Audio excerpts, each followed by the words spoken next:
Ogorčenje in žalost nad včerajšnjo bliskovito akcijo na osrednji tržnici v Ptuju se še ni polegla. Predstavniki civilne iniciative zahtevajo pojasnilo za sečnjo 50 let starih cigarovcev in se jezijo nad ignoranco župana Mirana Senčarja. S takšnim županom, s takšnim županom se nimamo kaj začeti. Takšni župani nimajo kaj vladati, pa ne samo župane. Zelo sem razočarana tudi nad pasivnostjo in ignoranco svetnikov. Vse diskusije, kaj so delali, je bilo čisto zastonj, ker naredijo itak, kako oni mislijo. Človek, občani, ali kar tlele stanujejo, da bi kaj oni soglašali.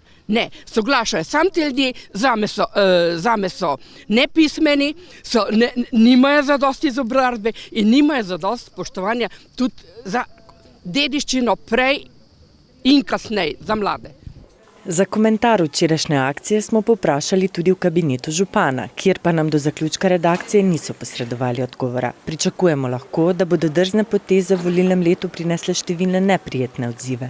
Na eni strani je skoraj 5000 podpisnikov peticije za ohranitev dreves, na drugi strani pa dobrih 5700 volivcev, ki so na prejšnjih županskih volitvah volili sedanjega župana. Se bo razmerje zdaj obrnilo v škodo župana?